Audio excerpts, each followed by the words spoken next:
Hello, मैं doctor Ajay Agarwal Jaipur में एक लेजर पाइल्स फिस्टुला स्पेशलिस्ट हूँ।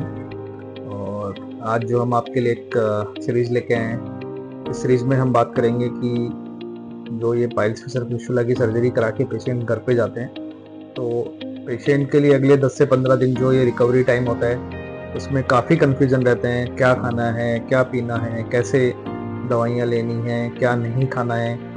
तो आज जो ये सीरीज़ मैं लेके आ रहा हूँ आपके सामने, इसमें हम पूरा डिटेल में बात करेंगे। क्या खाना है, कौन सी दवाइयाँ लेनी हैं, कैसे लेनी हैं, क्या उनकी विधि है। तो पेशेंट के जो काफ़ी डाउट रहते हैं, जो पेशेंट की एक चिंता का विषय रहता है और उसे बार बार हमारे पास व्हाट्सएप या कॉल करके पूछना पड़ता है। तो मैं कोशिश करूँगा कि आपके ये जितने भी डाउट हैं सबको मैं इस वीडियो में क्लियर करूँ। तो आप मेरा वीडियो है डिटेल में देखें और हमारे YouTube चैनल को सब्सक्राइब करें, लाइक करें, बेल आइकन को दबाएं, जिससे आपको ऐसे जो भी इंफॉर्मेटिव वीडियो हैं वो टाइम टू टाइम आपको मिलते हैं। तो सबसे पहले हम बात करेंगे खाने के बारे में कि हमारी सर्जरी के बाद में डाइट क्या रहनी चाहिए।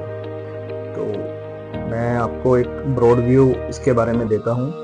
बेसिकली हमें सर्जरी के बाद में कुछ चीज़ें हैं जो बिल्कुल अवॉइड करनी है। तो उनमें मैं आपको बोलना चाहूँगा, पहले बेसन मैदा आपको बिल्कुल नहीं लेना है। बेसन मैदा से बने हुए आइटम आपको अवॉइड रखने हैं। सेकंड, आपको ऑयली और स्पाइसी फूड से, फ्राइड फूड से आपको अवॉइड करने हैं। तो जैसे जो भी आपकी सब्जी बन रही है घर में, उसमें आपको बेसिकली जो भी मोटे मसाले होते हैं या रेड चिली होती है, उसका यूज़ नहीं करना है। सेकंड थिंग, जो सब्जी आपकी बनने वाली है उसकी रेसिपी ऐसे रहनी चाहिए कि आप उसमें फ्राई करने के लिए ऑयल या देसी घी जो भी होता है वो यूज कर सकते हैं, उसमें छोंक लगा सकते हैं, उसमें आप नमक, हल्दी और काली मिर्च का उपयोग कर सकते हैं। अब नेक्स्ट जो पेशेंट का डाउट होता है कि सब्जी हम कौन कौन सी खा सकते हैं। सभी प्रकार की सब्जी आप खा सकते हैं, पर ज़्यादा सब्जी हमें पत्तेदार, जो हरी पत्तेदार सब्जियाँ होती हैं उनका सेवन करना है। इसके बाद में नेक्स्ट पार्ट हम जो डिस्कस करेंगे, पेशेंट का डाउट होता है कि सर सलाद हमें कैसे खाना है, क्या क्या खा सकते हैं। तो सलाद में जो मोस्ट कॉमनली जो हमारे यहाँ पे अलग अलग ऋतुओं में जो भी सलाद अवेलेबल होता है, और जनरली खीरा जो हमेशा अवेलेबल होता है, तो आप खीरा, टमाटर, चुकंदर और जो भी सलाद हमारे ऋतु अनुसार होते हैं उन सब का आप सेवन कर सकते हैं। आप उनको अच्छे से धोइए, काटिए और आप उनका सेवन करिए। प्रेफरेंस करिए कि आप सलाद आफ्टरनून की डाइट में इंक्लूड रखें।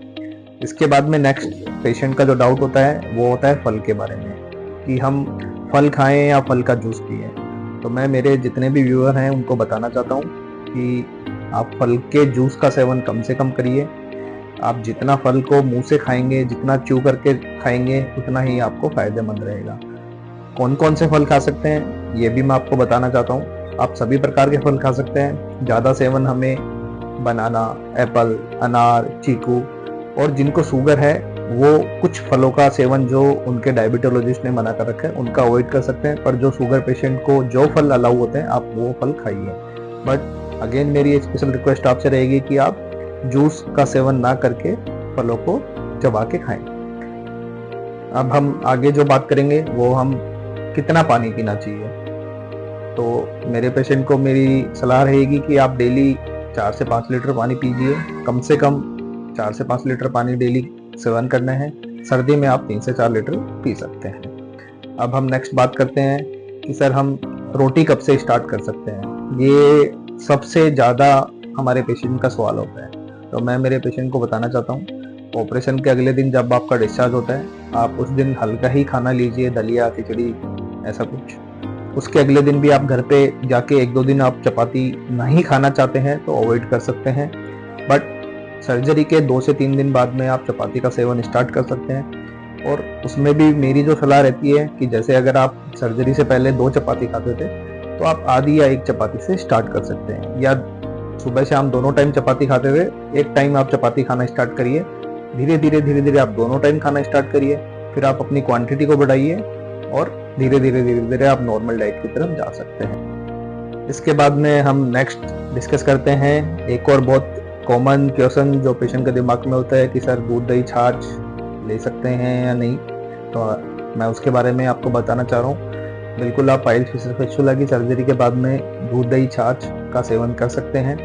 आप अपने जो दिन का जो खाना होता है या सुबह ब्रेकफास्ट के साथ में आप दही, छाछ, लस्सी कुछ ऐसा ले लीजिए, और रात में आप दूध का सेवन कर सकते हैं। आधा गिलास या 1 गिलास आप गर्म दूध का, थोड़ा उसमें हल्दी का एक आधी चम्मच या कुछ चूटी टाइप का हल्दी डाल के और आप उसका सेवन कर सकते हैं। कुछ पेशेंट्स को अगर दूध, दही, छाछ से एलर्जी है या मिल्क प्रोडक्ट से एलर्जी है तो वो इसका सेवन अवॉइड करें।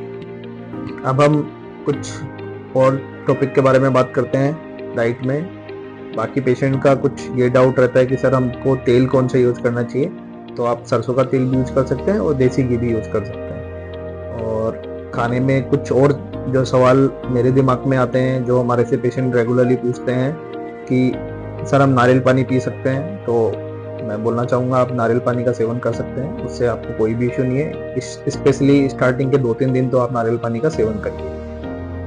फिर भी कोई अगर डाउट होता है डाइट से रिलेटेड तो आप हमें हमारे नंबर पे कांटेक्ट करें। अब हम नेक्स्ट पार्ट में हमारी डाइट से आगे निकल के और पेशेंट के जो आगे के डाउट होते हैं हम उन बारे में डिस्कस करते हैं। हमें इस ऑपरेशन के बाद में क्या क्या सावधानी रखनी चाहिए उसके बारे में डिस्कस करते हैं। तो इस ऑपरेशन के बाद सावधानी हमारी ऑपरेशन के बाद से ही चालू हो जाती है।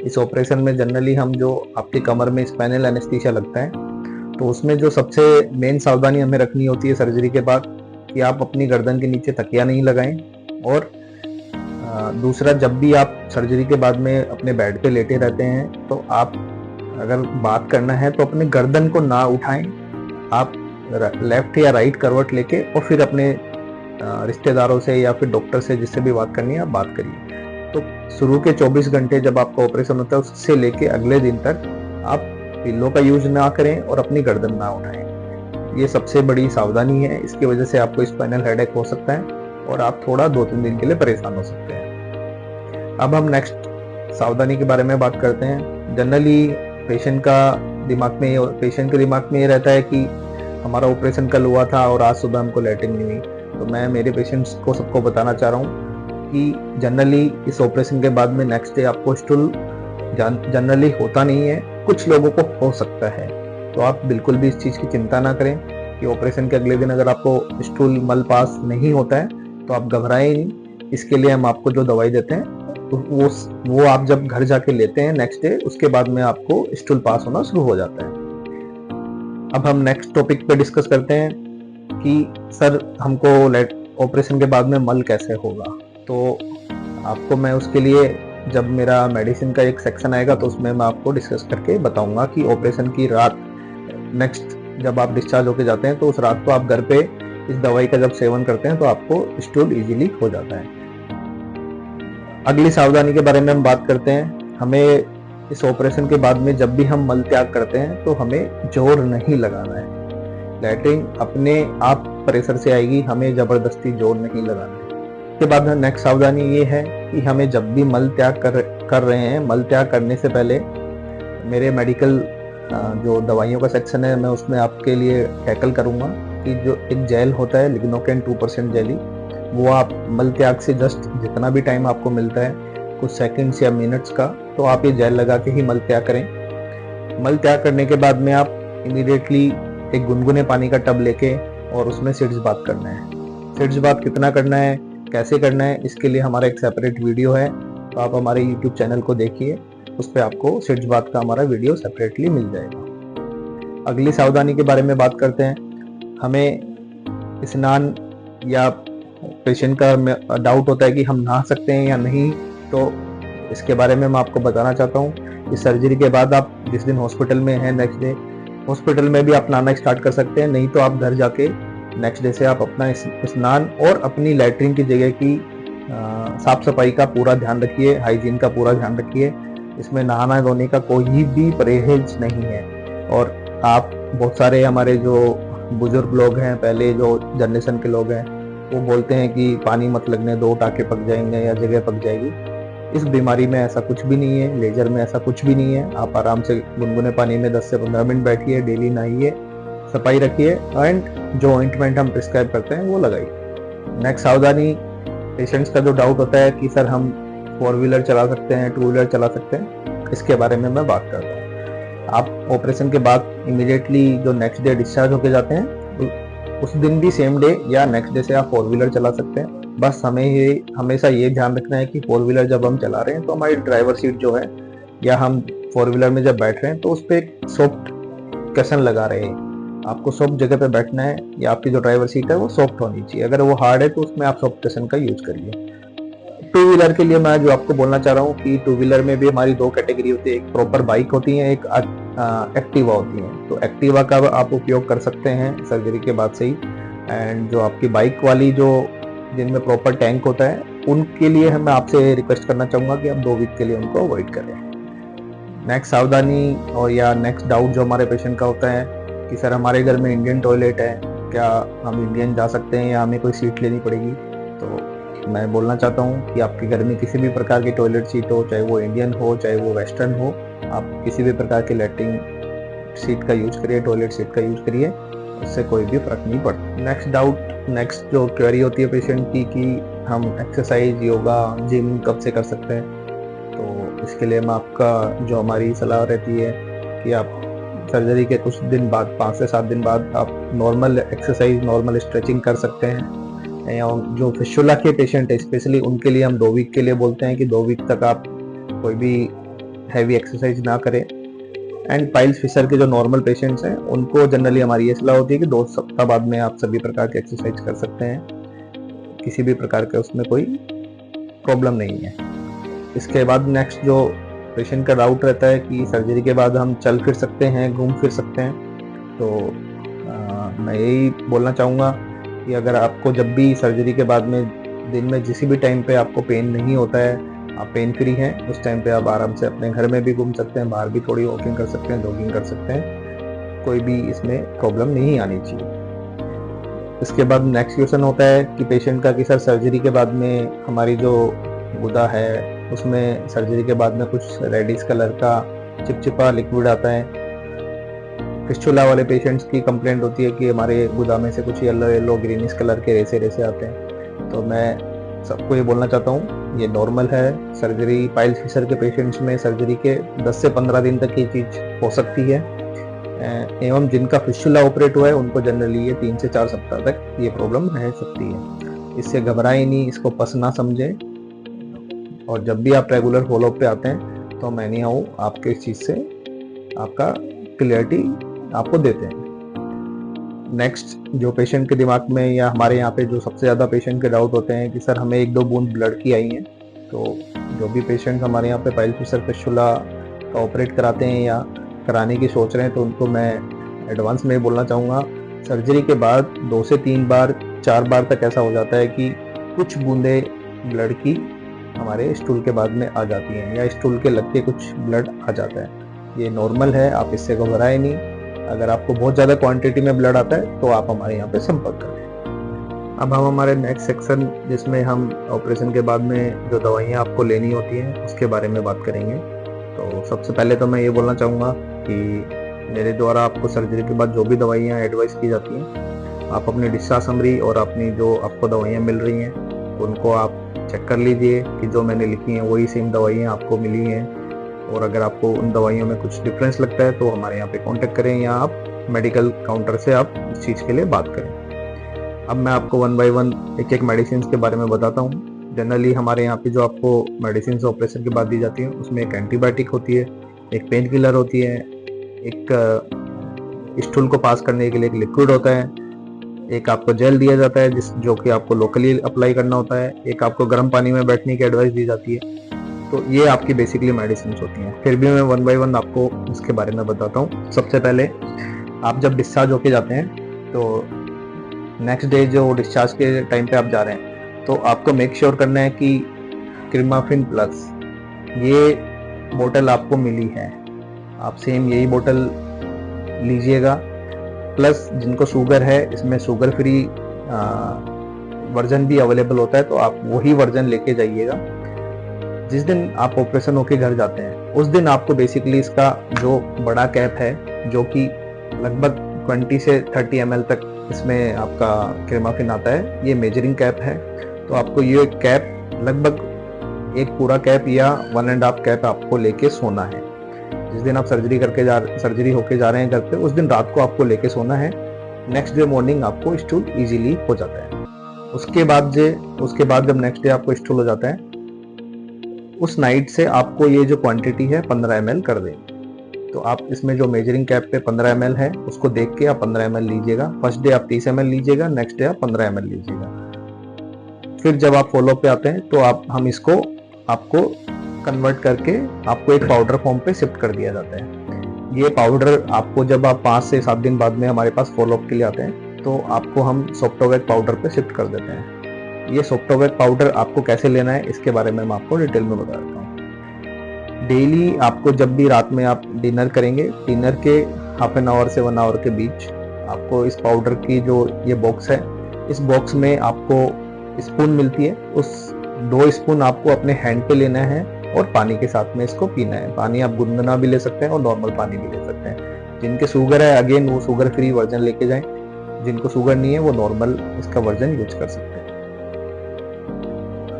पेशेंट को डाउट रहता है कि सर अगर हमें दर्द ज़्यादा हुआ सर्जरी के बाद में तो हम क्या करेंगे, तो आपको एक नॉर्मल एनाल्जेसिक जो दिया जाता है वो आपको 3 टाइम्स लेना होता है। प्लस जब आपको स्टूल पास करने के बाद कभी कभी ज़्यादा पेन होता है तो एक अल्ट्रासेट नाम की जो मेडिसिन है, जो कि यहाँ पे आपको दिख रही है, ये ऑरेंज कलर की जो मेडिसिन होती है अल्ट्रासेट, ये आप ले सकते हैं। इसका दिन में 1 से 2 बार आप सेवन कर सकते हैं अगर आपको दर्द ज़्यादा होता है।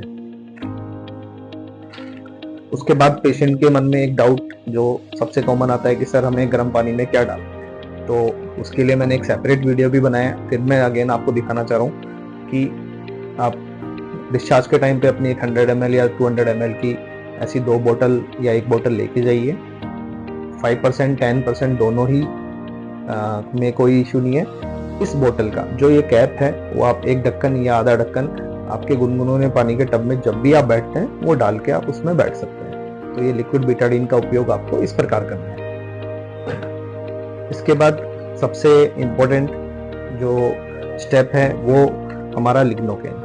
ये जेली आपको जनरली सर्जरी के बाद में 5 से 5 जेलियाँ प्रोवाइड की जाती हैं, 5 पैकेट आपको मिलते हैं। तो इस जेली का उपयोग आपको कैसे करना है उसके लिए एक सेपरेट वीडियो हमारे यहाँ पे अवेलेबल है। उस वीडियो को आप फॉलो करेंगे तो इसका कैसे अप्लाई करना है वो आपको पता चल जाएगा। ये जेली जब भी आप मल त्याग करेंगे उसके बाद में आपको उपयोग करना है। जितनी क्वांटिटी जितने अच्छे से आप यूज करेंगे उतना ही आपको पेन कम रहेगा, उतना ही आपको पेन किलर्स की रिक्वायरमेंट कम रहेगी। नेक्स्ट जो ये मेडिसिन है ये स्पेशली मेरे फिस्चुला पेशेंट्स के लिए है। पाइल फिशर के पेशेंट्स के लिए ये इसका कोई उपयोग नहीं है। ये फिस्चुला के जो पेशेंट्स होते हैं उनके वुंड हील करने के लिए है। मैग हील के नाम से ये जो ऑइंटमेंट आती है ये आपको जो आपका फिस्चुला का घाव होता है उसमें जो पट्टी आप डाल रहे हैं उसके ऊपर लगा के और फिर आपको पट्टी रखनी है वहाँ पे। नेक्स्ट हमारा जो सेक्शन है इसमें हम ड्रेसिंग के बारे में बात करेंगे। तो सबसे पहले मैं बताना चाहता हूँ कि जिनकी पाइल्स फिशर की सर्जरी हुई है उनको कोई भी किसी प्रकार की ड्रेसिंग की नीड नहीं है। वो केवल अपनी हाइजीन मेंटेन करिए, गर्म पानी के टब में बैठना है और इनको जो हमारे द्वारा ऑइंटमेंट बताई जा रही है वो ऑइंटमेंट लगानी है। नेक्स्ट जो फिस्चुला के पेशेंट हैं उनके लिए मैं जो बताना चाहता हूँ वो करते ध्यान से आप इसमें सुनिए। फिस्चुला के बाद में आपको इनिशियली 10 से 15 दिन के लिए आपको डेली मॉर्निंग और इवनिंग सुबह शाम आपको 2 टाइम आपकी ड्रेसिंग करनी है। ये ड्रेसिंग आपको सर्जरी के बाद में हमारे द्वारा वीडियो भी प्रोवाइड किया जाता है या फिर आप हमारे से समझ के या हमारे YouTube चैनल पे ये वीडियो देख के और उसी प्रकार से आप ये ड्रेसिंग आप घर पे खुद भी कर सकते हैं या आपके घर के आसपास जो भी नर्सिंग कर्मी या कोई भी छोटा नर्सिंग होम हो वहाँ पे जाके भी आप करवा सकते हैं। तो फिस्चुला के पेशेंट से मेरी यही रिक्वेस्ट रहेगी कि आप अपनी इनिशियली 10 से 15 दिन के लिए जो ड्रेसिंग है वो दोनों टाइम करें सुबह शाम। उसके लिए जो भी ड्रेसिंग मटेरियल होता है वो हम आपको डिस्चार्ज के टाइम पे लिख के देते हैं। आप उसको लेके जाइए और उसी के हिसाब से आप अपनी ड्रेसिंग करिए। तो ये हमारी जो सीरीज़ है ये यहाँ पे ख़त्म होती है। फिर भी इसके बाद भी अगर किसी पेशेंट का कोई डाउट रहता है तो आप हमारे नंबर पे कॉल और व्हाट्सएप करके आप जानकारी ले सकते हैं। आपकी सहायता के लिए हम लोग 24 आवर्स अवेलेबल हैं। अगर कुछ चीज़ समझ में नहीं आती है तभी आप हमारे फ़ोन का उपयोग करेंगे तो हमारे लिए बहुत अच्छा रहेगा, आपके लिए भी बहुत अच्छा रहेगा। एंड ऑपरेशन के बाद में 7 दिन के बाद में पुनः आपको हमारे यहाँ पे अपॉइंटमेंट लेके और फिर आपको दिखाने आना है। और किसी भी प्रकार का कोई भी चीज़ हमारी सलाह के बिना ना करें। ऑपरेशन के बाद में आपको कोई भी अलग सलाह मिलती है या कुछ अलग आपको सुझाव मिलते हैं, आप कृपया हमारे यहाँ पे एक बार बात करके फिर ही उस सुझाव को अमल में लेके आएं। कोई भी ऐसी चीज़ें आप ना करें जिससे आपकी परेशानी बढ़े, पेन बढ़े, आप अननेसेसरी परेशान होएं। कृपया ऐसी कोई भी चीज़ ना करें।